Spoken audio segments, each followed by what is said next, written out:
As far as your understanding about the wall of Karbala, you said that Yazid, may Allah be pleased with him, Yazid, may Allah be pleased with him, Yazid, may Allah be pleased with him.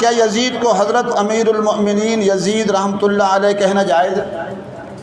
تو میری اس بارے میں جو رائے ہے اور استخارے کے بعد رائے ہے کہ ہمیں محتاط انداز میں ایک دو الفاظ ضرور کہنے چاہیے. وہ لفظ آپ اور زیادہ نہیں تو کم از کم اتنا کہنا چاہیے کہ حضرت یزید رحمتہ اللہ علیہ. تمام مومنوں کے آپ پیارے مامو جان مامو جان ہے مامو جان ہے مامو جان ہے. یہ تو ہو نہیں سکتا کہ آپ بخاری اور مسلم سے رفع الیدین کی حدیثیں پیش کریں اور حدیث عمارہ آپ کے گلے میں پھنس جائے. ٹھیک ہے, آپ کے گلے میں تو پھنسے گی نا, ہمارے گلے میں کوئی چیز پھنسے نا تو اس کو نکالنے کے لیے یہ ہم نے 2812 رکھی ہوئی ہے. یہ میں نے اپنی بوٹل کے اوپر لکھ کے لگایا ہوا ہے 2812.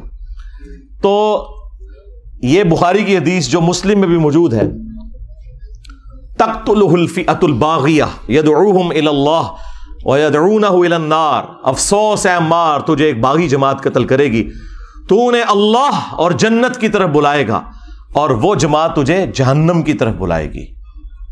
اب یہ اتنے سخت الفاظ تھے اور ان کے لیے ہضم کرنے مشکل ہو گئے, کیونکہ انہیں فکر لگی کہ پھر لوگ ہم سے پوچھیں گے کہ کس رضی اللہ عنہ نے کس رضی اللہ عنہ کو خوش کرنے کے لیے عمار رضی اللہ عنہ کو قتل کیا.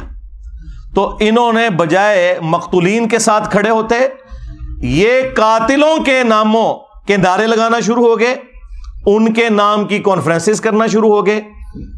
تو کہتے ہیں جی یہ 5B ریسرچ پیپر کہاں سے آ گیا؟ سرکار جب آپ نعرے لگاؤ گے تو پھر 5B بھی آئے گا. ہاں یہ وہاں سے آیا ہے, یہ آپ نے خود اس کو دعوت دی ہے کہ یہ آئے میدان میں. مولانا مودودی رحمہ اللہ نے خلافت و ملوکیت ایبسولوٹلی نہیں لکھی تھی. اس زمانے میں محمود احمد عباسی ایک ناصبی تھا جس نے خلافت معاویہ اور یزید کتاب لکھی, ایک جھوٹی کتاب, حکمرانوں کی لکھوائی ہوئی تاریخ سے حوالے نقل کر کے, اور قرآن و حدیث کے خلاف وہ کتاب لکھی جس میں اس نے بنو امیہ کو اونچا کیا اور اہل البیت کو نیچے. تو اس کے جواب میں مولانا مودودی نے خلافت و ملوکیت لکھی تھی. وہ تو جواب دے رہے تھے. میں نے بھی 2009 کے اندر جب ڈاکٹر ذاکر نائک نے یزید کو رضی اللہ عنہ کہہ دیا مے اللہ پلیز ود ہم, تو بجائے اس کے کہ اس کا رد ہوتا چند ایک علماء نے کیا, لیکن اوورال ہنگامہ نہیں کھڑا کیا جس طرح میرے خلاف انہوں نے ہنگامہ کھڑا کیا ہوا ہے. ڈاکٹر ذاکر نائک کے اوپر کون سی FIR کٹوائی ہے انہوں نے یزید کے مسئلے کے اوپر, اور میرے اوپر آئے دن یہ FIR کٹواتے رہتے ہیں. اصل میں تو بنو امیہ کی محبت انہیں اس کے اوپر ابھارتی ہے نا, پیچھے تو مسئلہ وہی ہے. تو اور کبھی ٹرینڈ چلانے کی کوشش کرتے ہیں اور جھوٹے الزامات لگاتے ہیں. تو وہ ڈاکٹر ذاکر نائک نے جب 2009 میں یہ بات کی تو میں نے اس کے جواب میں ویڈیو ریکارڈ کروائی تھی, اور حسینیت اور یزیدیت کا تحقیقی جائزہ. اور پھر آہستہ آہستہ جب معاملات مزید بڑھنا شروع ہوئے تو پھر مجھ پہ بھی مزید حقائق کھلتے چلے گئے. میں ساتھ ساتھ لوگوں کو ایجوکیٹ کرتا رہا. الٹیمیٹلی میں نے یہ ریسرچ پیپر 5B لکھا, اور اس 5B ریسرچ پیپر میں سیدنا عمر فاروق رضی اللہ تعالیٰ عنہ کی شہادت سے لے کر سیدنا حسین ابن علی رضی اللہ تعالیٰ عنہ علیہ السلام کی شہادت تک پوری اسلامک ہسٹری حدیث سے ہے. 200 سے زیادہ حدیثیں ہیں. صحیح مسلم کے اندر موجود ہیں حضرت عمر کے بھی. ایک تو وہ بخاری میں حدیث ہے نا, جب آپ کو زخم لگے تو آپ نے 6 رکنی کمیٹی بنائی اور کہا کہ میں اپنے بعد اس امر خلافت میں ان 6 بندوں کے سوا کسی کو حقدار نہیں سمجھتا کہ رسول اللہ اپنی وفات تک ان سے راضی رہے. علی, عثمان, طلحہ, زبیر, عبد الرحمن بن عوف اور سعد بن ابی وقاص, ان میں سے کسی کو خلیفہ چن لینا میرے بعد. اور مسلم شریف میں الفاظ ہیں کہ آپ نے خواب دیکھا کہ ایک مرغے نے آپ کو ٹھونگ ماری ہے. اس کے بعد آپ نے جمعے والے دن خطبہ دیا اور اگلا جمعہ آپ کو نصیب نہیں ہوا. بدھ والے دن آپ کی شہادت ہو گئی، اور کہا کہ میں نے خواب دیکھی ہے اور میں نے اس کی تعبیر یہی کی ہے کہ عنقریب مجھے قتل کر دیا جائے گا، اور اگر میں اچانک مارا جاؤں تو اپنی خلافت کو ان 6 بندوں سے باہر نہ جانے دینا کہ جن سے رسول اللہ اپنی وفات تک راضی رہے۔ اس کے آگے بڑے خطرناک الفاظ ہیں کہ تم دیکھو گے کہ ان 6 بندوں کی مخالفت وہ لوگ کریں گے کہ جن کو میں نے اپنے ہاتھوں سے اسلام کے لیے مارا ہوا ہے، اور اگر وہ مخالفت میں سامنے آ جائیں تو سمجھ لینا کہ یہ لوگ اللہ کے دشمن اور کافر ہیں۔ اتنے سخت الفاظ ہیں۔ ہاں جی، اب یہ آپ نے تلاش کرنا ہے یہ اللہ کے دشمن کن کو کہا انہوں نے، کہ جن سے میں نے اسلام کے لیے خود جنگ کی ہے۔ لوگ کہتے ہیں یہ رومنز اور پرشینز کا ذکر ہو رہا ہے، اور رومنز اور پرشینز کو صحابہ کرام نے اپنے مشورے میں شامل کرنا تھا کہ حضرت آپ بتائیں کہ ہم نے کس کو خلیفہ چننا ہے، اور دوسرا رومنز اور پرشینز تو رہی کوئی نہیں تھے، وہ تو گر گئے تھے حضرت عمر کے دور میں۔ یہ آپ اپنے اندر رہنے والے لوگوں کی بات کر رہے تھے کہ یہ وہ لوگ ہیں جن کو ہم نے مار مار کے اسلام میں داخل کیا ہے، اور یہی مخالفت کریں گے ان 6 بندوں کی۔ خیر اس کی ایکسپلینیشن میں علماء پہ چھوڑ دیتا ہوں، میں نے کوئی تشریح کی تو وہ کہیں گے کہ ایتے وچ نہیں سی لکھیا، تون وچوں کڈ کے لکھیا ایتے وچ تے ٹائم قیامت تک کی کڈ کے دس۔ حضرت عائشہ نے اس کو پھر ایک پھکی نہیں پھکا دیا اور کہا مروان تیرے بارے میں اللہ کے نبی علیہ السلام نے فرمایا تھا جب تو اپنے باپ کی پشت میں تھا کہ حکم پر لعنت، اس کی اولاد پر لعنت، تو اسی لعنت کا ٹکڑا ہے، اور نظر آ گیا۔ اس سے آپ کو یہ سارے کے سارے معاملات کلیئر ہو جائیں گے، یعنی یہ سٹیپ وائز چیزیں چلی ہیں، اور یہ میں تو آپ کو بخاری شریف بیان کر رہا ہوں، ٹھیک ہے، مسلم شریف بیان کر رہا ہوں، معاملات کس لیول تک بگڑے ہیں۔ مسلم شریف میں حدیث ہے 4776، عبداللہ بن عمر بن عاص خانہ کعبے کے سائے میں بیٹھے میں اور لوگوں کو حدیث سنا رہے ہیں کہ اپنے امیر کی اطاعت کرو، اطاعت امیر کے اوپر حدیثیں سنا رہے ہیں۔ ایک تابعی عبد الرحمن بن عبد رب کعبہ کعبے کے سین میں داخل ہوتا ہے، اور وہ جب ان کی گفتگو سنتا ہے تو کہتا ہے کہ حضرت یہ حدیث آپ نے خود نبی علیہ السلام سے سنی تھی کہ حکمرانوں کی اطاعت کرنی ہے؟ ان کا ہاں میرے کانوں نے سنا، میری آنکھوں نے نبی علیہ السلام کو دیکھا، میرے دل نے آپ کی بات یاد کی۔ آگے تو اس نے ایسی بات کر دی کہ وہ ایکسپیکٹ نہیں کر رہے تھے۔ انہوں نے کہا آپ تو ہمیں کہہ رہے ہیں کہ امیر کی اطاعت کرو، اور آپ کے چچا کا لڑکا معاویہ ابن ابی سفیان جو ہمارا حکمران ہے وہ تو ہمیں حکم دیتا ہے کہ ہم لوگوں کو ناحق قتل کریں اور حرام طریقے سے ان کا مال ہڑپ کریں، جبکہ قرآن میں اللہ تعالیٰ فرماتا ہے سورہ النساء کی آیت نمبر 29 تابعی نے کوٹ کر دی کہ ایک دوسرے کا مال ناحق طریقے سے ہڑپ مت کرو اور ایک دوسرے کو قتل نہ کرو۔ اب آپ ہمیں بتائیں کہ ہم اللہ کی بات مانیں یا اپنے حکمران کی بات مانیں، معاویہ ابن ابی سفیان کی؟ اب عبداللہ بن عمر بن عاص تھوڑی دیر کے لیے خاموش ہو گئے، پھر انہوں نے سر اٹھا کر کہا کہ آندھا سے انجینئر کو نہیں دیکھنا۔ یہ نہیں کہا، میں جوک کے طور پہ کہہ رہا ہوں۔ انہوں نے کہا کہ معاویہ کی اطاعت کرو ان کاموں میں جس میں تمہیں اللہ کے مطابق چلائے، اور جس میں وہ اللہ کی نافرمانی کا تمہیں کہے تم اس کی نافرمانی کرو۔ یہی ایٹیچیوڈ ہونا چاہیے۔ یعنی یہ آپ کو دور حکومت کے اندر جو ایک معاملات ہے نا، وہ بھی اندازہ ہونا شروع ہو گیا کہ کس لیول کے اوپر معاملات بگڑ چکے ہوئے تھے۔ پھر صلح حسن کے حوالے سے بھی باتیں کرتے ہیں، وہ بھی آپ میرے اس میں ہی پڑھ لیجئے گا، میری ویڈیوز بھی ریکارڈ ہیں۔ کربلا کے بعد کون سی صلح حسن رہ گئی؟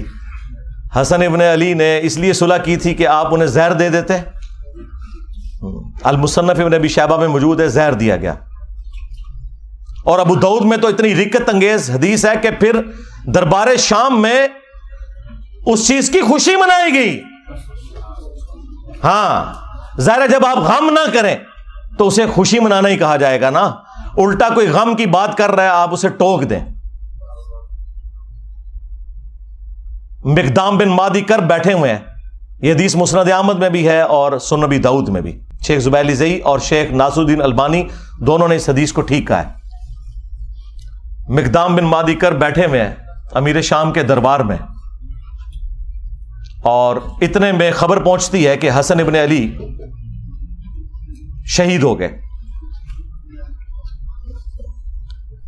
تو مقدام بن مادی کر پڑھتے ہیں انا للہ و انا الیہ راجعون. ظاہر ہے عام مسلمان کی موت پہ بھی آپ نے یہی پڑھنا ہے. تو اب امام داؤد نے کہا کہ قال رجل، ایک مرد نے کہا. وہ کس مرد نے کہا؟ وہ مسند احمد میں ہے. قال معاویہ، معاویہ نے کہا تم حسن کے مرنے کو مصیبت سمجھتے ہو؟ اللہ اکبر. جب شاہ صاحب یہ بات کر رہے ہو تو شاہ کے وفادار تو ایک ہاتھ آگے جائیں گے. وہاں ایک چمچا بیٹھا تھا امیر شام کا، اس نے کہا حسن تو ایک آگ کا انگارہ تھا جسے اللہ نے بجھا دیا. نعوذ باللہ. اس جملے کا مطلب آپ سمجھتے ہیں کیا ہے؟ یعنی حسن کے ساتھ ظاہر ہے یہ ایک پیس ٹریٹی اور صلح حسن ہوئی ہوئی تھی، کچھ شرائط تھیں، تو آگ کا انگارہ اس لیے تھا کہ کسی بھی وقت ان شرائط کے ٹوٹنے کے اوپر حسن قیام کر سکتے ہیں، جو ان سے ہم نے وعدہ خلافیاں بھی کی ہیں اتنی زیادہ، سوائے ایک خمس ملتا تھا، باقی تو کوئی بھی شرط پہ عمل نہیں ہوا.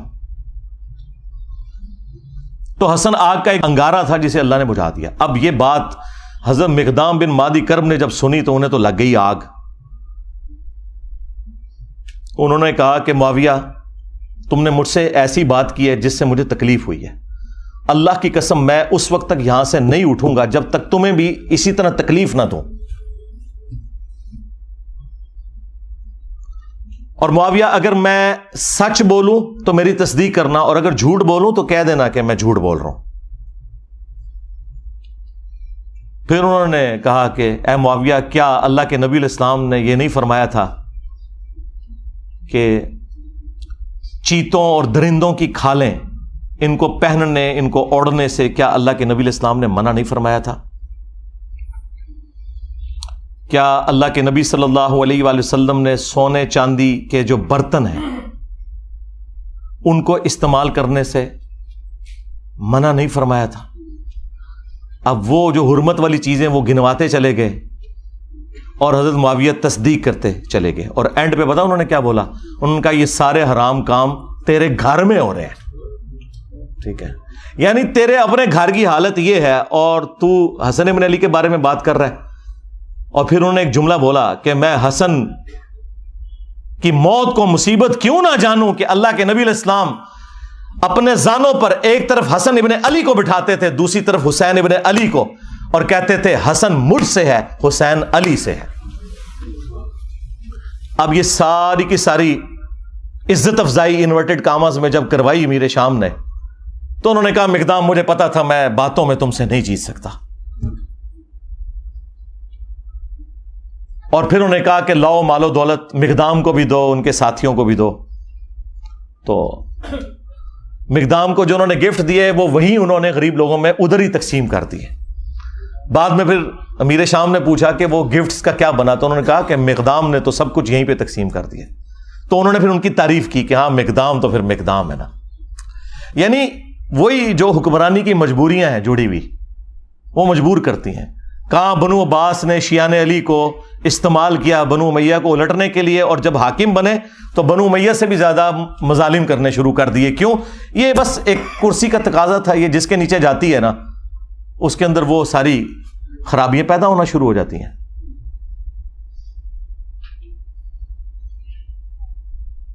اور ادھر مجھے کریٹیکل ایک بات یاد آ گئی. اکثر آپ لوگ سنتے ہوں گے کہ جی وہ انجینئر صاحب خام خواہ الزامات لگاتے ہیں کہ بنو امیہ کے ممبروں سے سب و شتم ہوتا تھا. میں نے تو کافی ان کو روایتیں دکھائی ہیں، اس میں بھی کافی ساری میری ویڈیو بھی ریکارڈ ہے. ایک مسلم کی حدیث جو بخاری میں بھی موجود ہے وہ سارے کے سارے پول کو کھول دیتی ہے ان کے. اس کا کچھ حصہ بخاری کے اندر ہے اور تفصیل اس کی مسلم کے اندر موجود ہے. اور مسلم شریف میں اس کو سپورٹیو ایک اور حدیث بھی موجود ہے. اسی کے اوپر میرا خیال ہے میں اکتفا کرتا ہوں. میں نے تو کہا تھا کہ میں نے برکت حاضری لگوانی ہے نا اس موقع کے اوپر تو وہ لگوا لوں. آپ کو پتا ہے کہ تقی عثمانی صاحب نے امیر شام کے دفاع کے اوپر ایک جھوٹی کتاب لکھی ہے اپنے زوم میں مودودی صاحب کے رد پہ،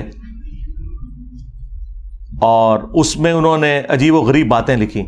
ان میں سے ایک یہ لکھی کہ یہ حضرت علی پہ سب و شتم کرنا کوئی ثابت نہیں. ایک روایت بخاری میں ملتی ہے، اس میں بھی سب کا لفظ ہے اور سب کا مطلب تنقید ہوتا ہے، اور یہ جملہ انہوں نے ساری دیوبندی عوام کو رٹوا دیا. بھائی اگر یہ تو انہوں نے جان بوجھ کے کیا ہے تو پھر تو منافقت کی ہے. یہ تو بہت بڑا حکم ہے، ہم نہیں لگاتے. ہم یہ کہتے ہیں کہ انہیں پتہ نہیں ہوگا، یعنی وہ اس ٹاپک پہ جاہل تھے. تو یہی تو ہم کہہ رہے ہیں کہ علماء جاہل ہیں. ہاں، کیونکہ اگر جاہل نہیں مانیں گے پھر منافق ماننا پڑے گا کہ اگر پتا تھا تو جان بوجھ کے ایسا جھوٹ کیوں بولا. یہ سیم حدیث مسلم کے اندر موجود تھی کہ آل مروان میں سے ایک بندہ مدینے کا گورنر بنا اور اس نے شیعان علی میں سے سہل ابن سعد الساعدی کو بلایا ممبر پر اور کہا کہ آپ حضرت علی رضی اللہ تعالیٰ عنہ کے اوپر سب کرو. اور جب انہوں نے انکار کیا تو کہا کہ چلو تم یوں کہہ لو لعن اللہ ابا تراب، نعوذ باللہ، ابو تراب پر لعنت ہو، نعوذ باللہ. یہ بنو امیہ ابو تراب نام کو نا حقارت کے طور پر مٹی والا. تو حضرت سہل ابن سعد نے کہا لگایا، انہوں نے کہا کہ علی تو اس نام سے بڑے خوش ہوتے تھے، یہ تو نبی علیہ السلام نے ان کی کنیت ابو تراب رکھی ہوئی تھی. تو وہاں پہ الفاظ ہے لعن اللہ ابا تراب، یعنی ابو تراب کہنا اور لعنت کے ساتھ. یہ کہتے ہیں سب کا مطلب تنقید ہے، تو امام مسلم نے سب کا ترجمہ خود کر دیا ہوا ہے یہ بتا کے یہ لعن اللہ ابا تراب کہتے تھے. اب تک عثمانی صاحب نے اگر جان بوجھ کے یہ روایت چھپائی ہے مسلم کی 6229 تو منافقت کی ہے، لیکن یہ بہت بڑا شرعی حکم ہے. ہم اس نے ظن رکھتے ہیں کہ ان بیچاروں کو پتہ ہی کچھ نہیں. سنن نسائی الکبریٰ کا سعد ابن ابی وقاص کہتے ہیں کہ اگر یہ لوگ بنو امیہ کے لوگ میرے سر کے درمیان آرا رکھ دیں اور مجھے یہ کہیں کہ تیرے 2 ٹکڑے کر دیے جائیں گے، تو علی کے بارے میں کوئی غلط جملہ اپنی زبان سے نکال تو میں اپنے 2 ٹکڑے کروا لوں گا. میں علی کے بارے میں ایک جملہ بھی ایسا نہیں بولوں گا ان کی تنقیص کا جو کچھ میں نے رسول اللہ سے اپنے کانوں سے علی کی شان میں سن رکھا ہے. صلو علی محمد وآل محمد، اللہم صلی علی محمد وعلی آل محمد واصحاب محمد وازواج محمد اجمعین الی یوم الدین. مسند احمد میں ایک حدیث ہے، مولا علی علیہ السلام کہتے ہیں کہ ایک دن میں رسول اللہ کی خدمت میں حاضر ہوا اور میں نے دیکھا کہ آپ نے حسین ابن علی کو اٹھایا ہوا ہے اور زارو کتار آپ کی آنکھوں سے آنسو رواں ہے. تو میں نے کہا یا رسول اللہ میرے ماں باپ آپ پر قربان، آپ کو کس نے غمگین کر دیا؟ بلکہ یہ حدیث جو سٹارٹ ہوتی ہے نا کہ نینوا نامی ایک مقام تھا، جنگ صفین پر جاتے ہوئے مولا علی علیہ السلام اپنی سواری پر یہ کہہ رہے ہیں اصبر یا ابا عبداللہ، اے ابو عبداللہ صبر کرنا. تو ساتھی کہتے ہیں کہ حضرت یہ آپ کس سے باتیں کر رہے ہیں؟ تو انہوں نے کہا کہ مجھے ایک حدیث یاد آ گئی اسی مقام کے بارے میں. نبی علیہ السلام نے فرمایا تھا جب میں آپ کی خدمت میں حاضر ہوا اور آپ نے حسین ابن علی کو اپنی گود میں اٹھایا ہوا ہے اور آنکھوں سے زارو کتار آنسو رواں ہے. میں نے کہا یا رسول اللہ میرے ماں باپ آپ پر قربان، آپ کو کس نے غمگین کر دیا؟ تو نبی علیہ السلام نے کہا کہ ابھی ابھی جبرائیل علیہ السلام میرے پاس آئے تھے اور کہا کہ آپ اس بچے سے اتنی محبت کرتے ہیں اور اس بچے کو دریائے فرات کے کنارے پیاسا شہید کر دیا جائے گا. اور میری خواہش پر انہوں نے یوں ہاتھ مار کر کربلا کی وہ جو سرخ مٹی ہے وہ بھی مجھے دکھائی. اس کی وجہ سے میں غمگین ہو گیا اور میری آنکھوں سے آنسو رواں ہو گیا. یہ غم حسین ہے جو نبی علیہ السلام کی زندگی میں بھی آپ کو ہے اور وفات کے بعد مسند احمد میں یہ حدیث موجود ہے. ابن عباس کہتے ہیں کہ ایک دوپہر کو میں نے نبی علیہ السلام کو خواب میں دیکھا، پرانگدہ حالت ہے، بال بکھرے ہوئے ہیں، ہاتھ میں خون کی ایک شیشی اٹھائی ہوئی ہے. اور میں نے کہا یا رسول اللہ میرے ماں باپ آپ پر قربان، آپ کی حالت کس نے کر دی؟ آپ نے فرمایا کہ میں صبح سے حسین اور اس کے ساتھیوں کا خون جمع کر رہا ہوں. یعنی ایک تمثیل کے طور پر دکھایا گیا نبی علیہ السلام کو خواب میں. وہ کہتے ہیں میں گھبرا کر اٹھا اور میں نے وہ دن اور تاریخ نوٹ کر لی اور بعد میں چونکہ اس زمانے میں تو کمیونیکیشن اتنی فاسٹ نہیں تھی، پتہ چلا کہ اسی دن یعنی 10 محرم کو عاشورہ کے دن 61 ہجری کے اندر حسین ابن علی کو اور ان کے ساتھیوں کو شہید کیا گیا کربلا کے اندر. اب یہ حدیث مسند احمد کی اس پر گواہ ہے کہ نبی علیہ السلام اپنی وفات کے بعد بھی اللہ کی جنتوں میں غمگین ہے اس بات پر کہ حسین ابن علی کو شہید کیا گیا. بلکہ انڈیا پاکستان میں جو وہابی فرقے کے لوگ ہیں، دیوبندی اور اہل حدیث، ان کے جو بڑے بزرگ ہیں اسماعیل دہلوی، انہوں نے اسی حدیث کو نقل کر کے ساتھ لکھا ہے یزید پلید. اب یہ آج کل کے یزید کے جو وفادار ہیں، یہ پلید لوگ پتہ نہیں کہاں سے آئے، ان کے بڑے تو یزید کو لکھتے ہی یزید پلید تھے کہ اس کی اس ایکٹیویٹی کی وجہ سے نبی علیہ السلام اللہ کی جنتوں میں بھی غمگین ہے. یہ باقاعدہ انہوں نے جو کتاب ہے تذکیر الاخوان ما تقویت الایمان اس کے اندر نقل کیا ہوا ہے، یزید پلید لکھا ساتھ، اور یہ حدیث کوٹ کی. تو غم حسین تو جاری ہے. صحیح بخاری میں حدیث ہے، یہ ترمذی میں بھی موجود ہے، کہ حسین ابن علی کا سر کاٹ کر عبید اللہ ابن زیاد کے سامنے لا کر رکھا گیا، اور اس میں امام بخاری نے لکھا ہے برأس الحسین علیہ السلام، حسین علیہ السلام کا سر. امام بخاری نے حسین کے ساتھ علیہ السلام لکھا ہے، مولوی نے نا اردو ترجمے میں نا رضی اللہ عنہ کر دیا. اسلام 360 میں بھی عربی میں لکھا ہے علیہ السلام، اردو ترجمے میں رضی اللہ عنہ. کتنی دو نمبری کرتا ہے مولوی. تو عبید اللہ ابن زیاد ان کے حسن میں کوئی کلام کرنا شروع ہو گیا، اور چھڑی سے بجائے یہ کہ اس سر مبارک کو چومتا کوئی کلام کیا، تو انس ابن مالک پاس کھڑے تھے، تو انہوں نے زبان سے کلمہ حق بلند کیا اور کہا کہ حسین ابن علی رسول اللہ کے سب سے زیادہ ہم شکل تھے. اور حدیث کے الفاظ ہیں کہ اس وقت حسین ابن علی کے سر اور داڑھی میں وسمے کی بوٹی سے رنگا ہوا تھا، یعنی کالا کیا ہوا تھا انہوں نے سر اور داڑھی کے بالوں کو. اچھا، اس حدیث کی شرح پتہ کیا لکھی ہے اہل حدیثوں نے؟ وسمہ اس بوٹی کو کہتے ہیں جو بالوں کو کالا کرنے کے لیے استعمال ہوتی ہے. یہ حدیث کی شرح ہوئی ہے. اور جو اتنا بڑا واقعہ کہ حسین ابن علی کو شہید کر دیا گیا، ان کا سر کاٹ کے پیش کیا گیا گورنر یزید عبید اللہ ابن زیاد کے سامنے، وہ اناٹینڈڈ چھوڑ دیا. یعنی اونٹ نگل لیتے ہیں، یہ مچھر چھانتے پھرتے ہیں. ہمیں تو قرآن میں اللہ تعالیٰ نے حکم دیا تھا قُلْ لَا أَسْأَلُكُمْ عَلَيْهِ أَجْرًا إِلَّا الْمَوَدَّةَ فِي الْقُرْبَةِ. اے نبی ان سے فرماؤ کہ میں اس دعوت و تبلیغ کے بدلے میں تم سے کچھ نہیں ڈیمانڈ کرتا، ہاں جو میری قرابت داری ہے اس کا تو لحاظ رکھو.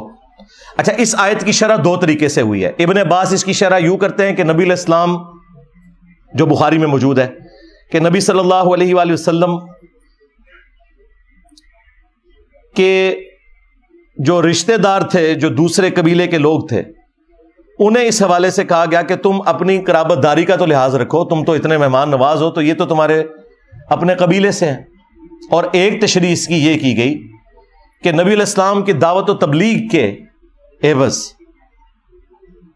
ان کے اہل البیت کے ساتھ مودت رکھی جائے.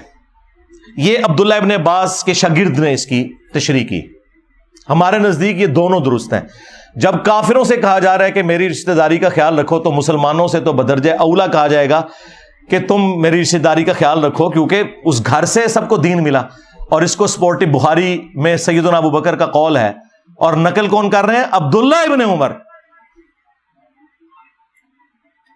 جن کے بارے میں بخاری میں آتا ہے کہ ان سے کسی عراقی نے مسئلہ پوچھا کہ احرام کی حالت میں مچھر یا مکھی کو مار دیں تو کیا کفارہ ہے. انہوں نے کہا کہ یہ پوچھنے والا کون ہے؟ ان کا یہ اہل عراق سے ہے. اور ظاہر عراق اس وقت شام کا صوبہ تھا. بعض لوگ کہتے ہیں عراقیوں نے مار دیا، شیعان علی نے مار دیا. اور بھائی شام میں وفاقی حکومت تھی اور یہ صوبائی حکومت تھی، انہی کے انڈر تھی. اے عراقیوں، تم مجھ سے مکھی اور مچھر کا مسئلہ پوچھتے ہو، تم نے تو اللہ کے نبی کے نواسے کو قتل کر دیا، جن کے بارے میں نے نبی علیہ السلام سے سنا تھا کہ حسن و حسین دنیا میں میرے دو پھول ہیں.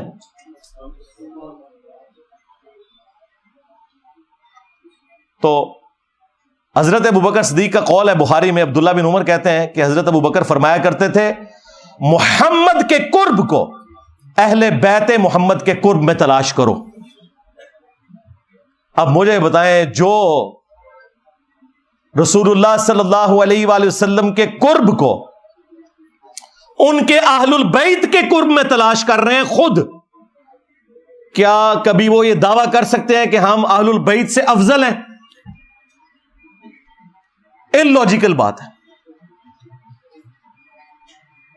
یہ کہنا کہ جی بخاری میں موجود ہے، ابو داؤد میں بھی، کہ عبداللہ بن عمر کہتے ہیں کہ ہم نبی الاسلام کے زمانے میں افضلیت دیتے تھے حضرت ابوبکر کو، عمر کو اور عثمان کو، اس کے بعد افضلیت نہیں دیتے تھے۔ تو بھائی یہ لوگوں میں فضیلت کی بات ہے، اہل البیت بالکل الگ ہیں، جن کے گھر سے دین ملا۔ دوسرے اصحاب نبی کے گھر والوں کے بارے میں یہ سوچ سکتے ہیں کہ جس گھر سے ہمیں دین مل رہا ہے ہم ان سے بہتر ہو جائیں گے؟ Not at all, never. جب لوگوں میں افضلیت کی بات ہو رہی ہے تو وہ ادر دین اہل البیت ہے علیہم السلام اجمعین۔ اور پھر المستدرک للحاکم میں حدیث موجود ہے، نبی علیہ السلام نے فرمایا اگر کوئی شخص پوری زندگی حجر اسود اور مقام ابراہیم کے درمیان نمازیں پڑھتا رہے اور روزے رکھتا رہے، اسی حالت میں مرے نیکوکاری میں، لیکن ہم اہل البیت کا بغض اس کے دل میں ہوا، تو اللہ تعالیٰ اسے ضرور جہنم کی آگ میں داخل کرے گا، وَلِعَوْذُ بِاللَّهِ تعالیٰ۔ یہ کہتے ہیں جی کربلا کیوں ڈسکس کرتے ہیں جی، کیا آخرت میں پوچھا جائے گا؟ جی پوچھا جائے گا۔ جب آپ کی جنت اور جہنم کا فیصلہ اہل البیت کی محبت پر ہو رہا ہے تو پوچھا نہیں جائے گا؟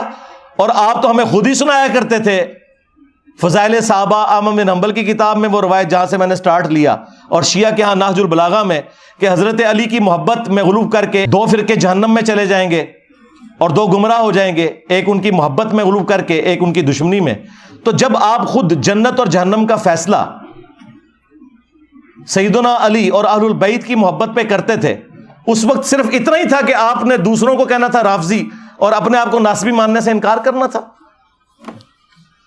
تو یہ آپ نے 2 نمبریاں کی ہیں، اس کا رزلٹ پھر اسی شکل میں نظر آنا تھا۔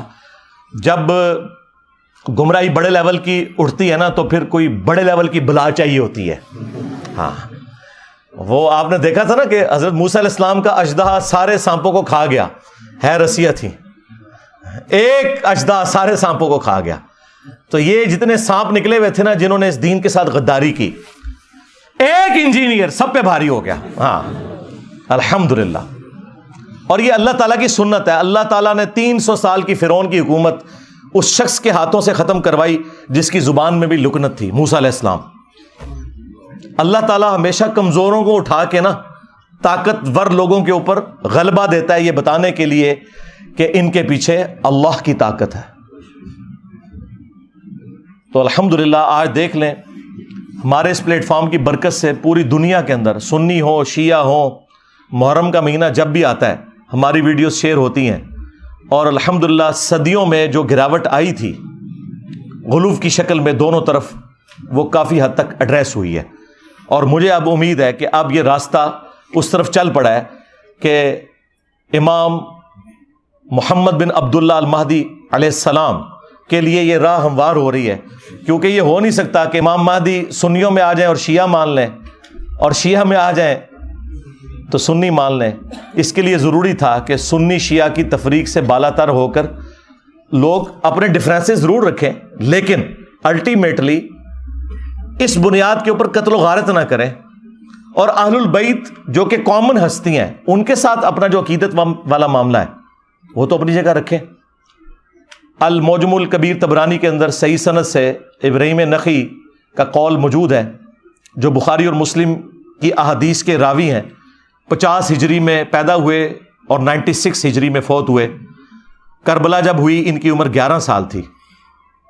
تو وہ ناسبیوں کو سمجھانے کے لیے اکثر فرمایا کرتے تھے کہ بالفرض اگر میں قاتلین حسین میں شامل ہوتا اور قیامت کے دن اللہ تعالیٰ مجھے معاف بھی کر دیتا اور میں جنت میں بھی پہنچ جاتا، تب بھی میں رسول اللہ کا سامنا جنت میں نہیں کر سکتا تھا کہ کہیں حضور مجھ سے پوچھ ہی نہ لے کہ تو دنیا میں میرے حسین کے قاتلین میں شامل تھا۔ یعنی اب اس سے بڑی کیا بات ہو سکتی ہے؟ یعنی ابراہیم نخعی اہل سنت کے بڑے امام، بخاری اور مسلم کے راوی اور امام حنیفہ کے دادا استاد، وہ یہ کہہ رہے ہیں کہ اگر مجھے اللہ تعالیٰ معاف کر کے جنت میں بھی پہنچا دے اور بالفرض میں قاتلین حسین میں شامل ہوتا نا، تو میں رسول اللہ کا سامنا جنت میں بھی نہیں کر سکتا تھا کہ رسول اللہ مجھ سے پوچھ لیں گے۔ یہ وہی بات ہے جو میں نے شروع میں عرض کی تھی کہ واشی کو نبی علیہ السلام نے قتل حمزہ کے 5 سال کے بعد فتح مکہ کے موقع پر فرمایا کہ تیرا ایمان تو قبول ہے لیکن اپنی شکل نہیں مجھے دکھانی کیونکہ مجھے چچا یاد آتا ہے۔ اور چچا کی محبت اور اولاد کی محبت کتنا فرق ہے۔ اب مجھے بتائیں، جو قاتلین حسین کا دفاع کرتے ہیں، قاتلین حسین کو اونچا کرتے ہیں، اہل البیت کو نیچا کرتے ہیں، یہ لوگ کس منہ سے رسول اللہ صلی اللہ علیہ وآلہ وسلم کا قیامت کے دن سامنا کریں گے؟